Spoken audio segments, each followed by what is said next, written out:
everybody. It's Justin here. I'm here with Courtney. And we're here for another edition of Made for Mondays. Together, you own your Mondays, Mondays own you, you own them. And so today we're excited to continue to jump in and dive into our journey of life and understanding and expanding one's capacity. Are you ready? I'm ready. Awesome. Welcome to Made for Monday. Welcome back, everybody. We're so glad you're here. And today we are continuing our journey. So today is October 16th. Can you believe we're halfway through October? That's wild. Yeah. And mostly through the year. Yeah, that's the crazy part. Like Christmas. Someone was playing Christmas music at Camp's field trip last week. It's time. I love Christmas. I like the fall. It's okay. It's cute. It's that. But it's just like, I don't know, on the way to Christmas. Yeah. Fall to me is the best time of the year because it's football season. We know. And that's all that matters. We know. In the world. The world is right when football is going well. Colorado, shut up prime time, right? Shut up prime time.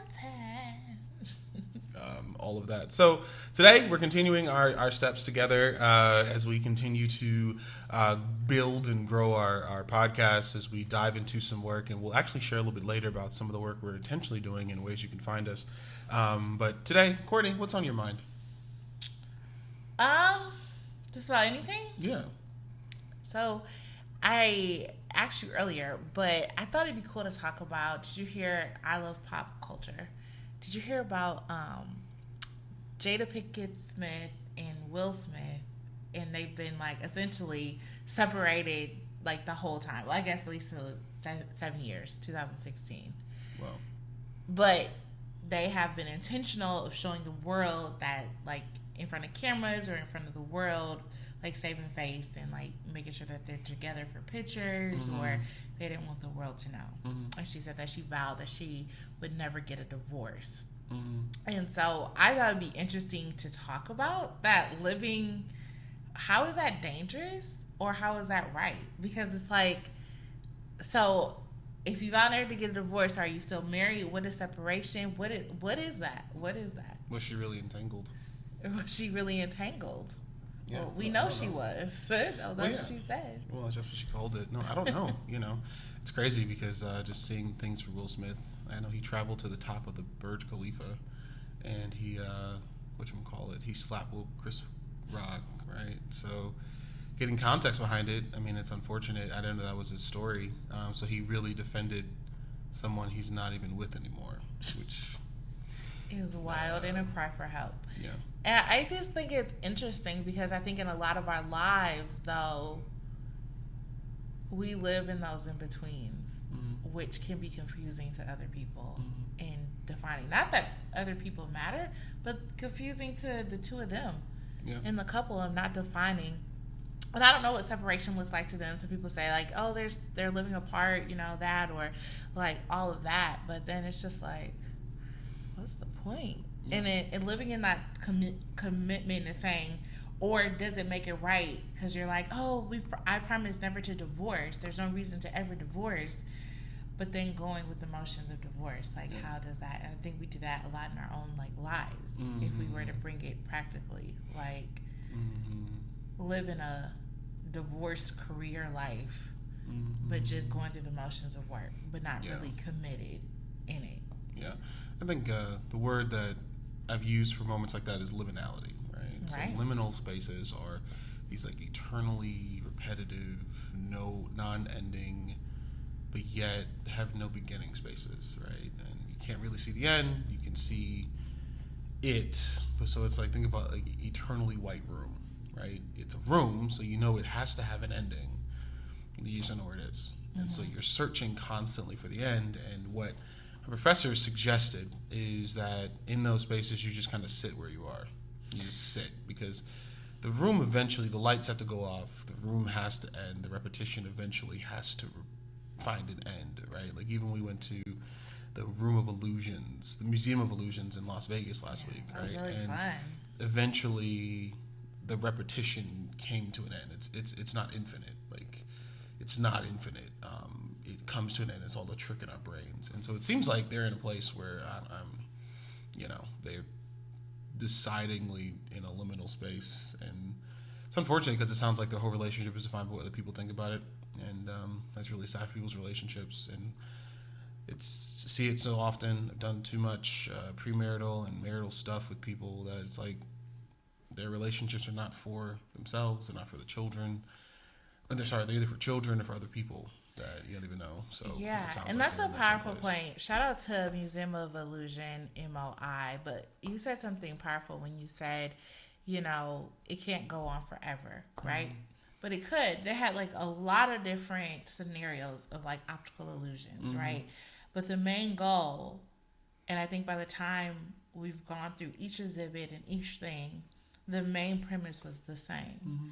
These items are normal items, but placed like this can like do mind tricks to our mind. And then our brains were like, got it. Yeah. Now we know what to look for. Yeah. Now we know how to navigate. Now we know how to that. And so that was the end, right? Like they could go, there's infinite possibilities of mirrors and lines and depth and looking at things and lights and, just angles. There's so many ways of creating an illusion.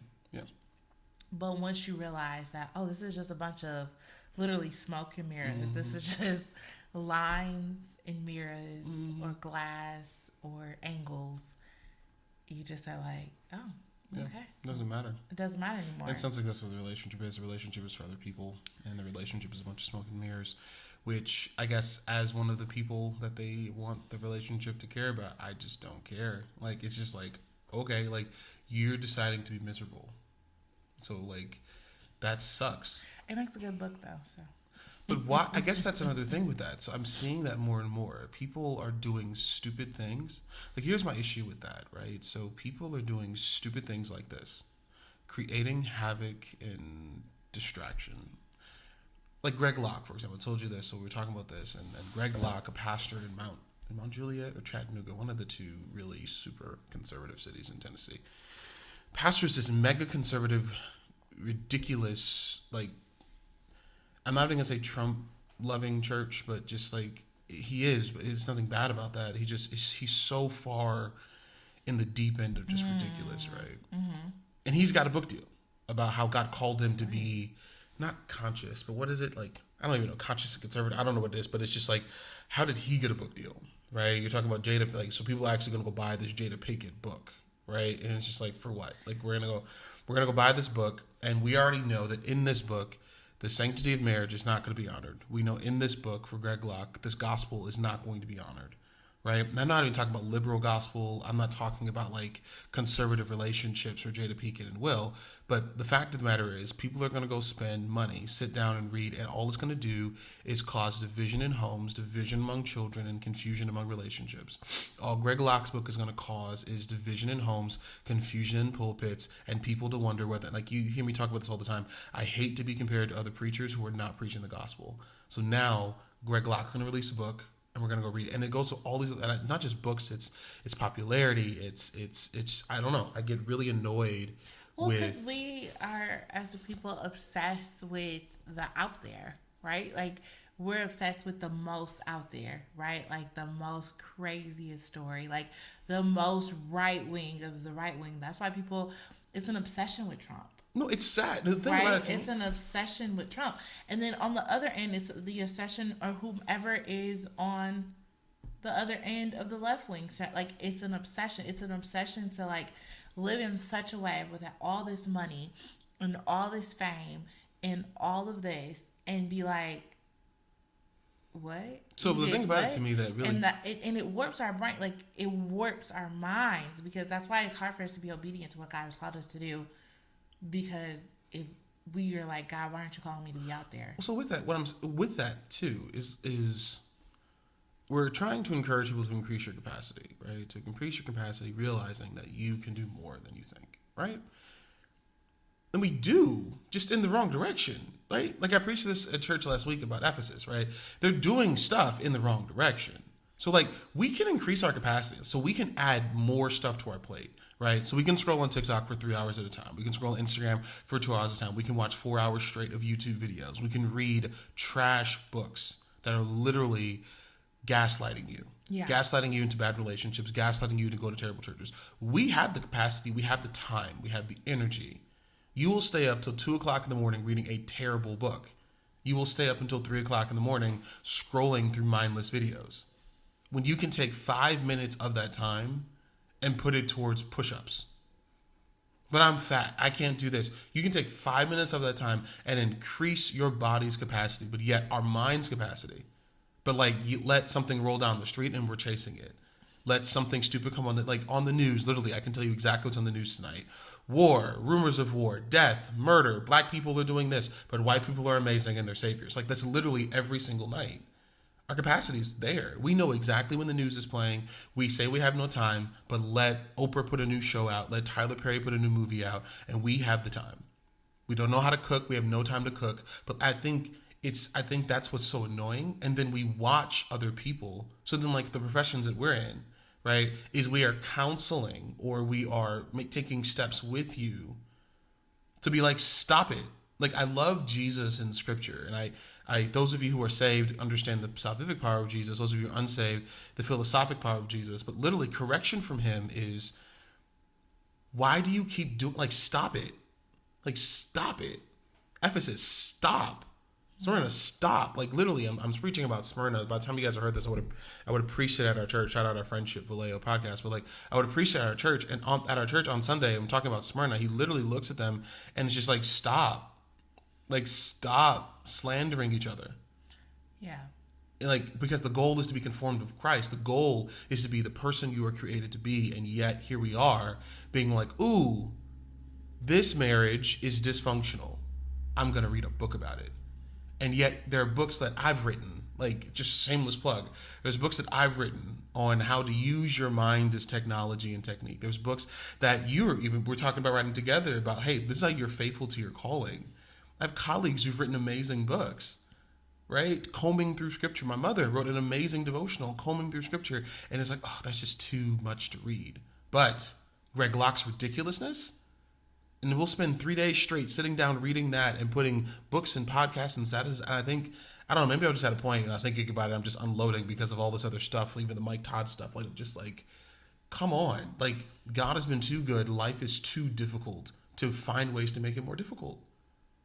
You know, I don't know. And sorry. No, it's not your fault. I guess it's just, I don't know. It's just amazing to me when I think about, like, there's so, like, why does that in our lives? Like, we can forgive others, but we choose not to. We can engage with others, but we choose not to. We can. And so to hear, like, yeah, I saw the promotion. It was like, I saw somebody share this on Facebook yesterday. I was like, and this is my key to get off Facebook. It was like, Jada doesn't even know who Will is. And it was like, what? Like, what is happening now? Like, what? Or like, I forgot some basketball player likes someone, but then we forget, like, Lauren Holiday has to move her entire family to Boston. Yeah. I want to hear that book. Like, how do you transition an entire family and deal with the traumatic experiences of that? But, like, we won't read that. But let, like, Drew cheat on her, or we're going to read that book. Because we love that, but we don't like growth. So, like, we're over here, it's like, increase your capacity. No, you have the capacity. You have it, because you have the time to do mindless scrolling. You have the time to not engage with your life. You have the time, you have the time to do 5 minutes of push-ups. Yeah. There's 3 minutes of commercials. You have time to do 3 minutes of sit-ups. We're more obsessed with the story, and I think looking at the train, watching the train wreck instead of helping the train wreck is more interesting to us as a people. Not saying that that's right, but I think that's maybe we fix the track. Right, and over time, it's become the increasing of media in our hands, of our abilities to consume now in artificial intelligence in different ways, right? In the rate that we're going, that it's no one's ever interested in the story of struggle, right? Like, no one's ever interested in the story of how did you get there, right? So you set an example with, like, but if Oprah put something out, yeah, because now we see that she's rich and successful, so she does it. She did all the hard work early. I don't have to partake. Now I can partake in the success. We don't care about her journey to success. We know that once she's successful, well, she did the hard work and it must be good, so I'm going to do it. And that's why we're going to stay broke. Exactly. Great leaders do not care about, like, where you are. They care about your process. Like, ask any great leader about their process, and they'll let you come back and meet with them again. Like, I've met with millionaires.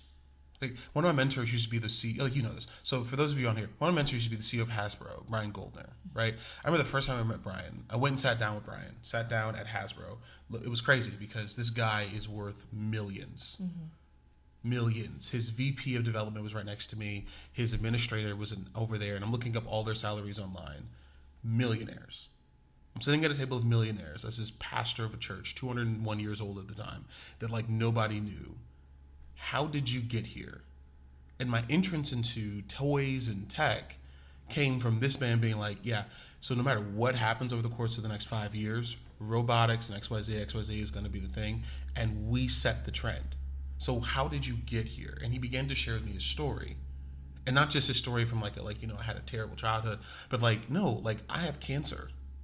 I don't know how long I have, so I want to ensure that every kid in America has access to inexpensive yet well-built toys. What's your process? Hire the right people. This is what so-and-so does. So learn this process. So then now here I am in my organization. I want every person I encounter to understand Jesus as clearly as possible. How do you do that? I'm going to hire certain people to be in certain positions. I'm going to do things this way. Innovation is not an option, it's a requirement, right? Great leaders want to know the process. Great leaders who care less about but that's where we talked about last week, or even the Jada Pinkett stuff, even bringing it up, it's movies and money and all this, and it's frankly put, yeah, it's gonna stay broke, man, because we're gonna keep then shopping on Shein, right? We're gonna keep going to Ross and Marshalls and getting outdated trends. Think about it. Ross and Marshalls have trends from 2 seasons ago. 2 seasons ago. So you're over here dressing like the images that were staged a year ago when the trends were coming. And so we're dressing a year later because we want to look like them, right? Instead of who are you and what do you want to wear and how do you want to share with yourself in the world? I think it's just, I don't know, it's, if we're going to increase your capacity on here, you have the time and the energy. You have it. But we make decisions to, I don't know, enjoy reading books on separation and conservative white evangelical theology, really, really far left. Yeah. Well, because I think it takes people off of their own lives, right? And it makes it feel oh, well, if I can read something about somebody else's misfortune or somebody else's bad life, it somehow, in a weird, twisted way, makes it seem oh, well, my life isn't all that bad, but that's a false sense of motivation, right? A false sense of no, instead of doing the work, right? Reason why she continues to say, this is now her second or third statement about her marriage alone by herself, not saying anything with her partner, is because people are eating it up. It's serving her. Somebody goes, we do things that serve us. We don't do things that don't serve us. So it's serving her in some type of way. That means people are consuming it, and people are flocking to it, and people are paying into it and buying it, and a key. And it gives us a false sense of security of well, at least I'm not like that though. And it's a sad exchange. It's a sad conundrum in our lives that what if we though took the time to build the life that we want to see. And I think, like I was saying earlier, that's why it's so hard for us to be not obedient, because you've listed some really big people, right, that are out there, right? We see the Mike Todds and his amazing ministry, and we see the big names like the Sarah Jakes and the big things, and we just want to go from right where we are, where we barely can show up to work on time, to now managing millions of people, millions of dollars. You can't balance a $200 budget. You can't balance a $200. Can't walk past Starbucks without foaming at the mouth for an iced coffee.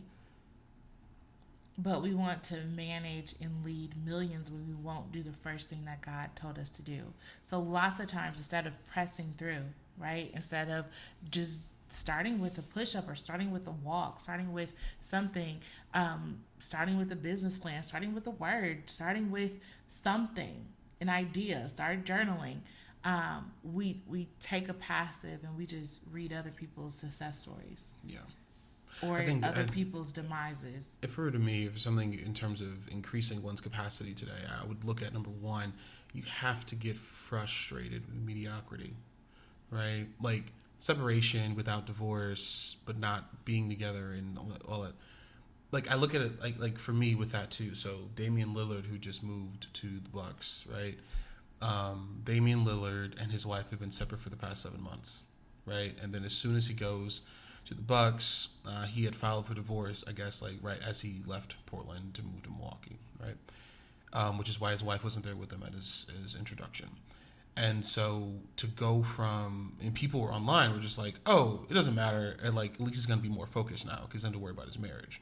Maybe that's why Drew wasn't great last year because he was so focused on keeping his marriage. This is literally comments. Damian's gonna be better now without this. Wow. Right? That's sad. It's really sad. That's what I'm saying. So it's stuff like that, right? I think really have to evaluate, like, and what is it that you, if you're going to increase your capacity, what is it that you stand for now? And what is it that you know you could stand for? If you were to take a fraction of your wasted time, like a fraction. So like for those of you listening, if you took 25% of your wasted time and put it towards, like, I think about for me, put it towards something building. So I think about for me, like I was so frustrated with myself 2 weeks, not last week, but the week before, about how much energy I wasted 3 days of my mind, my energy, and my time on things that, I mean, literally, they got worse and they were so stupid that it didn't even matter in the first place. Right. Like, it was so dumb that literally yesterday I had to scream about it. Like, it was just like, this is so dumb. And I'm like, that time I wasted could have been spent increasing the capacity of my employees, could have been spent team building with my team, could have been spent reading a book that I was 20 pages finished, almost finished reading. I could have written 2 chapters of a book. I could have engaged some of my students. We could have gone out to eat. I could have played in the park with my son. But yet, I had capacity. I just gave it to. So I want you also to acknowledge, and this is something we'll get to eventually. I read a book called The Six Types of Working Genius by Patrick Lencioni. And he talks about you have your working geniuses and your working frustrations, right? And the challenge that they gave is we give 80% of our time to our working frustrations and only 20% of our time to working genius. And that's why about 1 day a week you enjoy. The rest of the days of the week you're struggling, right, on average. And he was saying great organizations and great leaders do their very best to give their employees time to spend 80% of their time to their geniuses. So if you are a wooer, if you are a leader, if you are a great communicator, if you have tenacity, you give 80% of your time to do that. You give 20% of your time to your frustration. Like, you have to do your frustrations. Like, if you don't like emailing, eventually you're going to have to email. If you don't like talking to people, you have to talk to people. You can 80% of your time not, but eventually you're going to have to work on your frustrations. I think the opportunity, if we're going to increase capacity, if we're going to grow, is going to have to be like, hey, listen, like, okay, so it's very easy to escape into all these other things. Or, who the heck am I? What am I doing? Where am I going? Who am I becoming? And I'm going to give more of my time to that than, like, those of you who are single or those of you in a relationship, the last book, this is just the pastor in me right now, the last book you need to be reading is Jada Pinkett Smith's book. No, I mean, just period. If you are single or married, why are you reading a book on separation? I don't think the book is about separation. Why are you reading a book on a broken, like, why though? Yeah. If you're trying to make money, why are you reading books? Like, if you're trying to make money, like, why are you reading books about like not balancing budgets well? If you're trying to learn basketball, like, why are you reading football books? So if you're married or if you're single, the last book, the last book, the last profile, the last like you don't need to be on TMZ. Like, why are you bringing things into your, like, what is the last marriage blog you read? Not you, but I'm saying, like, to married people. What is the last married blog you read? Like, from a couple that's doing well. What is the last, like, if you're trying to lose weight, what is the last diet blog you went to? Who's the last fitness trainer that you've spoken to, right? Like, I'm trying to dunk right now. So I literally, if you go to my YouTube search engine, you can see jump rope exercises, lower body exercises for people who've had knee surgeries. Because I will dunk by the end of the year. I will. And 1 day a week when I do go work out, I only get there 1 or 2 days a week. is concentrated on all lower body workouts because this is what I'm going to do. And it may sound crazy, but I'm not living for anyone but me. Yeah. And I think that's like, why would you saturate your mind that's already supposedly so busy with things like... It's escapism. But why? Why? That's escape to your future. Exactly. I think those are all great words that I think it's our human nature, right? Like, that's where sin comes in and what we were talking about, right? You can escape into somebody else's, like, nonsense life.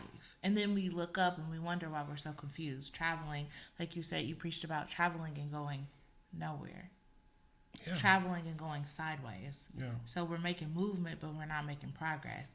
And that is the difference, I think, in a lot of where we're at. And it separates people who are good from great. It separates people who will take the chance versus those that are just sitting on their gift and are safe and just don't have it. And another thing I'm going to say is so interesting. I had an opportunity to look at a bunch of resumes from a group of people, and it's crazy to me the things that we don't see in ourselves, right? Like the insecurities and the lack of confidence that we have in ourselves. I mean, these resumes were pitiful. I mean, like, and I know these people personally. I know them, right? I know the work that they've done, right? I can list off a bunch of different adjectives and action words that they have done to change the trajectory of whole populations. Yeah. But it was just like, I did this. Yeah. I did that. It was okay. I helped with that. I did that. Yeah. And how we don't see ourselves well enough. No. Right? And that, I think, goes into the greater things. Once we know who we are and have a good sense of identity, and that's what stops us. Like, God says, oh, I want you to start this, or I want you to do this, and I want you to, do this, and start with this step. Just reach out to this person. Why would they text me back? They're going to find it so strange. I'm a nobody. Why would I do that? Oh my gosh, this is so weird. And so we talk ourselves out of it and we don't do it. And so then it's like you pray and God, help me to do this. Help me grow in my career. Help me do this. Help me have more money. Help me manage my money. Help me whatever. And God is silent because God is like, did you text the person I told you to text? Yeah, okay, I will, but why would they want to text me back? Or nobody's going to give me a job. Why would they want to give me this job? Or why? And we can't see ourselves. Yeah. That's why that's the and I'm going to let you finish.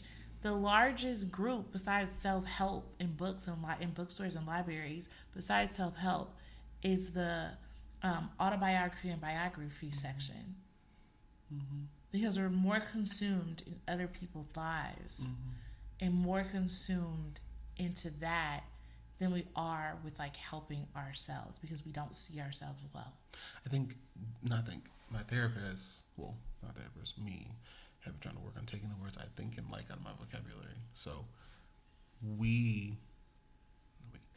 I see that and have been more consumed with obituary values than resume values. Right? So obituary, what did I accomplish? Who am I leaving a legacy for? Your obituary is not about what you've done well. It's about what you've done. And who you did it for. Not who you did it with, who you did it for. So look at your obituary. Well, obviously we don't have it, but look at when obituaries are written. You're always perfect. You are doing very generalized stuff. They're individuals who literally murdered people, and they have a page-long obituary about how they were a father, a friend, a lover, whatever. They served in this, they played football here. Obituary values are finding the smallest, goodest parts of ourselves and listing it out and naming who we're connected to. And what's happened, and the resumes I've even read too, in like hiring people, is that you get a lot of resumes that are really full obituaries. Wow. This is what's good about me. This is what's great about me. This is where I can prove that I'm good because I accomplished X. If they even put percentages on there, which you need percentages on your resume. And this is what I'm connected to. It's going to be really good for you because I'm connected to them. And like, oh, I played football in high school. Mm-hmm. Right? And that instead of saying that your resume is, this is what I've done and my room for growth. Mm. I've accomplished these 25 things. I have room to grow. And when you hire me, you will assist in the growth of this human being that if I did 50% at this level, I can do 70 at this one. But getting to your point, so all that being said, that getting to your point, along with that, getting to your point is, yes, we're so consumed with reading obituaries. Autobiographies and biographies, there's nothing but full obituaries. Here's a story behind the worst moment of my life that a ghostwriter wrote. Not me, a ghostwriter. I verbally said it, and some person in a black dark room wrote it for me. And I'm going to go around and tell you like the worst moment of my life. I'm not going to tell you about my prayer time. I'm not going to tell you about my faith. I'm not going to tell you about who I'm connected to. I'm not going to tell you about who hired me. I'm not going to tell you about the loan my parents gave me. I'm not going to tell you, like, even as we talk about the different stories about different pastors and leaders we were talking about, like, you mentioned Sarah Jakes and Mike Todd, and it's like, when you grab a hold of their stories, like, yes, they have great stories. Great stories. Sarah Jakes' daddy is T.D. Jakes. Mike Todd is an amazing story. He didn't start transformation, right? And nothing against. And they're clear with that. No, they're clear. And I'm saying we have to then recognize that, like, I want my son to say that. Geez, yeah, no, I didn't start this church. I didn't start this business. My parents did. And I hope my son is able to say, like, and because of what my parents started, I'm now a multimillionaire. My parents didn't get to that level, but they did their very best to get there. I hope that our son is able to be like, yeah, my parents did this. Like T.D. Jakes, that's what you live for. You were starting on the backwoods of a mountain in West Virginia. Right. And here you are by faith. You moved to Dallas, and you are the black preacher. Legacy. Please give it to your daughter. Like, don't let anybody else come screw that thing up. Right. But she grew, like, she's worked. Yeah, she's worked. It wasn't like just, yes, it's good to have a backup in a mega church pastor father who's a man of integrity too. Who's a man of integrity. And yes, that's great. That's an amazing safety net. That's an amazing, like, if all fails, I still have the low end was 3,000 members coming to her conference. Yeah. That was the low end, right? But working her way up of her own story, being pregnant at 15 or 14, you know, like, and now like this and managing it right. But I think what makes her different, along with Mike Todd too, is like there's the obituary side of it, and then there's also the resume side of it, and there's the delineation they have, and to your point, we cannot get so consumed. TEDx, I'm trying to get on TEDx talks. And they make it very clear when you get to every one of the websites, we don't care about your life story. What have you done that makes you so unique and different? Because we all have done something. We all have increased something. We all have sustained something. Even if it's like I was pushing Coke on the corner. I don't even know where to go get Coke, but I was pushing Coke on the corner. You built a business model, sustained it. I was leading a gang. You built this. The same thing with your organization. You know what? I was working at McDonald's, and during my time of work, this is what it looked like. I worked at XYZ company, and this is during my time of work. I did this with my children, and during a pandemic, these things happen. When we get to a place where we're no longer just saying, like, this is how terrible it was, like, because, like, I said this at church a couple weeks ago about testimony services, where it's just like testimony services are just like, my story's like this, how bad is yours?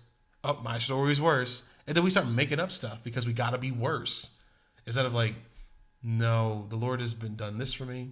This is what my life actually is.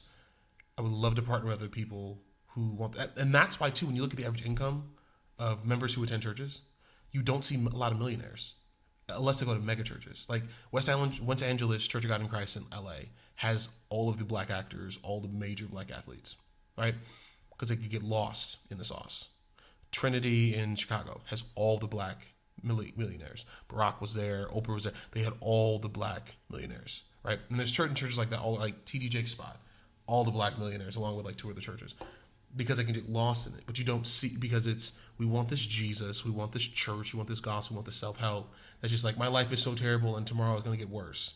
And not like, if you apply one thing, like if you apply something from something Courtney and I said today, one thing from it, Hey, when you go to the bookstore tomorrow, don't go to the autobiographies. Go get that self-help book and then apply it. Hey, next time you talk to your boss, don't ask them about their story. Ask them about their process. Yeah. How do you plan your week out? One of the best things, I'll shout out one of my coworkers, Brandon. He asked me one day, he said, how do you plan your week? I said, Monday nights, 8 o'clock. Same book, same place. I sit on the couch upstairs every Monday night at 8 o'clock and plan my entire week out. I asked myself different questions, and Brandon came and asked me that question. I was so excited. I lit up. I was so excited. I couldn't wait to tell them my process. I want to bring you in because I'm telling you, the reason I've gotten to where I am today is because I sit down at 8 o'clock on Monday, plan my entire week out hour by hour. So I know what's coming. I pad in. Like, as a leader, it's exciting. It's exciting, but what was important about that, you only ask process and people that you see value in. That was what our episode was about last week, right? You only ask the process in which you value the outcome of the process, right? True. You don't ask the process if you don't value what someone has to bring to it. And so with that being said, I think the notion in additional takeaway is valuing ourselves first, right? Valuing, I don't think this generation of people or these people in general have some of the worst, lowest self-esteem out there because we don't value ourselves, right? And then to contribute something to this world, whether it's knowledge, consuming knowledge, to contribute something to this world so that someone looks at you and says, how is your process in doing this? And I think you would surprise your own self in it. If one, just acknowledging your self-worth. Yeah. And then knowing that what I have is of value for someone to ask, what's the process behind it? Yeah. Right? And so as we all value those, right, that we admire, we all have someone that we're looking up to that, you know, they're in the capacity or the space that we desire to be in or whatever that looks like, right? And it's asking the question of, yeah, what is your process? Mm-hmm.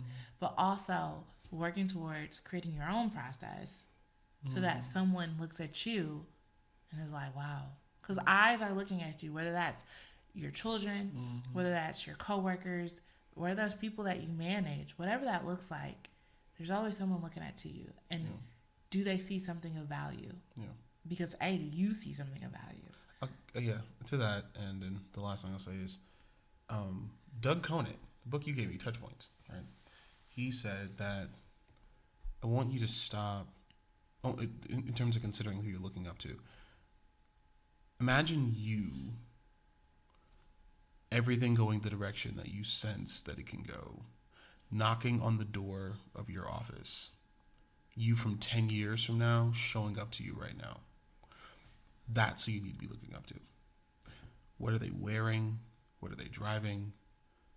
Who do they talk to? What meetings are they going to? What meeting did they leave? How's the relationship? What do they look like? What's their body like? What's their BMI? You with everything, and I'm not talking about going to school. Those of you, like, I'm not talking about going to school. I'm talking about millions of dollars, a windfall. Everything going the direction that you sense it can go right now with the decisions you're making, you 10 years showing up. Who are you? And best or good or bad, that's who you need to be looking up to. I used to look up to pastors. I did look up other pastors, other leaders, not because of bad failures they've done. I used to look up to people. But then I began to think about, like, my son will be, at that time, dude will be 16, right? Who's going to walk in that door? Is the Justin in the last 3 weeks who's been stressed out, looking at more gray hair, frustrated, barely sleeping, nightmares, mad, sad, really, really difficult Tuesdays, really, really difficult Monday nights, really, really high Sundays, and that sits on the couch all day Saturday watching football and hadn't cooked in 4 days when it's a safe place? Would that be the person I want to show up in 10 years? No. So my prayer then was, God, what do I need to read? What scriptures do I need to go to now so that the person I am right now does not show up in 10 years? Because I hate that person. I don't want to look up and be like, Oh yeah, same old thing, same old dent in the couch, watching the same old stupid football games that I have no qualm or I have no football team. Same old Packer fan yelling and screaming. Same old Sunday morning, high Sundays, really decent Mondays, very low Tuesdays. Frustrated. Up, is Dad gonna be okay by Friday? Because we got to do it all over again on Sunday. Do I really want that person showing up? No, I want the person I know I can be. The person I know. Like if I were to take all of my Mondays and my Sundays and put them into a whole week, oh my God, I'd write books monthly. I'd have blogs, I'd have podcasts, I'd have a whole business, I'd have millions. But yet I'm over here, like I was telling Courtney before we recorded today, I was so frustrated with myself because I put a book out and didn't promote it because I was insecure about it. I was afraid of what people were going to say about it. And then now the book is being sold across the world, translated in different languages. And I'm over here just like, what if I would have promoted it? Right. Like it was giving it gave life to people. Right. So I want you to compare yourself to who you are in 10 years. If everything were to go the way that you want it to. Now, in the midst of that, we already know that if things do go well, favor from God is not fair, that you will see millions and you will see cattle on 1,000 hills begin to just come in your direction. But if you were to take what you have right now, add nothing else to it, and be the person that God's called you to be in 10 years, that person showed up. I want you to compare yourself to who you know you can be instead of other people. So anyway, what's your unpaid advertisement? Did we do coffee last week? We did coffee. That's my unpaid advertisement. I don't know. Red eye flights, I think. Red eye flights. I have a red eye flight tonight. We're in Florida for a wedding. Thank God, because I can sleep. I don't know. I'm 50-50 about red eye flights, but in this moment, I thank God for them. Yeah. So. My unpaid advertisement is football. It's the best time of the year. There's nothing better than football. Well, Christmas, that's debatable. Okay, there's nothing better than football season. I'm not a fan of Christmas. Wow. I'm not. I'm really not a fan of Christmas. I like Pentecost. I like Easter. I don't even like Easter that much anymore. I like Pentecost. Wow. I've never really been a fan of Christmas. No, man. It's just the season. Just like how people like fall and pumpkin spice and all the stuff that happens in the fall time and apple picking and the leaves turning colors.